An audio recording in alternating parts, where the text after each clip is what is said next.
Hey, my name is Melissa Proetti. For this research paper, I read No Country for Old Men by Cormac McCarthy.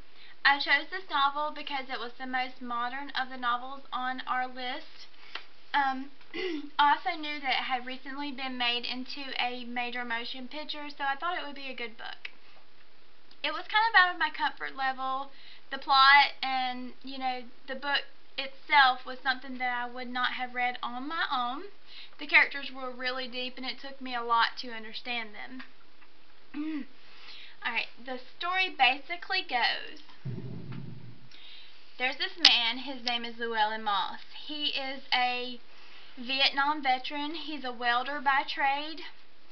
He is out hunting one day and he stumbles upon a drug deal gone very bad. All through the desert there are dead bodies, there are drugs, and there's $2 million. Now, Llewellyn has a wife at home. His wife has a very sick mother, and the $2 million is just too much for him to pass up, so he leaves with the money. This in turn sets into motion a series of events which in the end ends up costing Llewellyn's wife, and many other people along the way their lives. It seems that many folks have interest in this money that he's made off with, and they're following him and they're killing. One of these guys is a man named Anton Chigurh. He is a psychopath. He kills people just to kill them. He'll kill you if you're there. Whether you're in his way or not, he's going to kill you to get by you. He has no feelings. He has no remorse. He is a very scary character. Sheriff Ed Tom Bell, I feel like, is the moral backbone of the story. He is an old-time sheriff. He's served this community for a long, long time, and he's the lead investigator on the case. He tries to convince Moss to back out, to turn around, to give in, but Moss won't do it. He knows that he's over his head, and the only way that he's going to get out is to die, and that's what happens to him. And it's not long into the book that Sheriff Bell realizes that he is in over his head as well.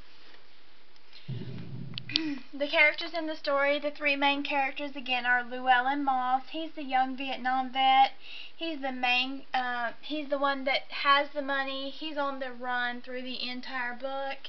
Anton Chigurh is the psychopath, the killer. He's ruthless, he's vile, he's mean. And Sheriff Ed Tom Bell is the old timer. He's the protector. He's the server of the community. In reading the book, as much as the story is about Anton Chigurh and his run with the money and about the drug deal going bad and all that, it's also about Sheriff Bell. That's what I focused my paper on, and that's what I'm going to talk a little bit more about. In the book, many of the chapters begin with a monologue from Sheriff Bell, and they help us to see his thoughts. They help us to dig in a little bit deeper and to understand him better. First off, to understand him, we need to know that he feels like he has lived a life that is not his, that he actually stole this life. He was in World War II, and when he left, he was awarded the Bronze Star, and he did not deserve it. He was rewarded for being a hero when actually he was a coward. He did not, he was not brave. He left the battlefield, he left his fellow soldiers, he left his friends there to die, and he fled. But he never told anybody that until now. He wonders, had he not chosen to accept that award, would he have lived a different life? Would he have been elected sheriff if he came home a coward instead of a hero? And that is something that you can see his thought processes through the monologues in the book. He also is a man who longs for simpler things. He doesn't understand the new criminal that's coming about. He's blindsided, kind of, by everything that's going on in his community that he feels he has no control over. He doesn't want to be part of it anymore. He says at one point that he doesn't want to put his soul at hazard. And he just longs for times when being sheriff was much easier, when you broke up a bar fight, but nothing in the realms of Anton and all the killing that's going on in his community. Also in the book, he is struggling with the fact that his time as sheriff is coming to an end. This life as a sheriff is what he's done. It's what he's devoted his entire life to. And it's wrapping up, and he's having a hard time with that. He knows that society defines a man as what he's done with his life, his work, and how he's performed, and he's right in the middle of the biggest case that he's ever had in his community, and he's ready to quit, and he just feels like a real failure for that, and he feels like he's failing his community. He feels like he's failing Llewellyn Moss and Moss's family, and his family as well, because his family is a family of lawmen. His uncle, his father, his grandfather, they were all lawmen, and so by him quitting now in the middle of this big case, he feels like he's letting everyone down.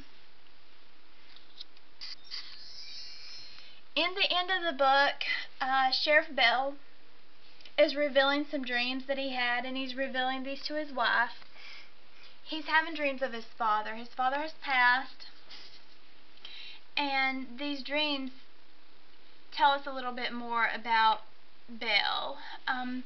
The first dream he doesn't remember much about. He just knows that he and his father met in town, and his father gave him money or something important, and he lost it. And I feel like this may represent Bell and his own feelings of being a failure, how he was given a responsibility as sheriff and he was not able to follow through with it, how he lost it, or he is letting people down. However, I think the second dream gives us hope for Sheriff Bell and shows us that he gets a piece from it as well.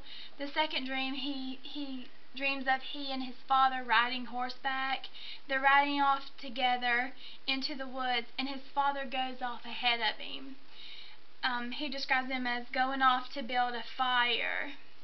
And I think this can be representative of his father going before him and is going to be there waiting for him at the end of his life, whether he fails or not, no matter what he feels about himself, at the end his father will be there.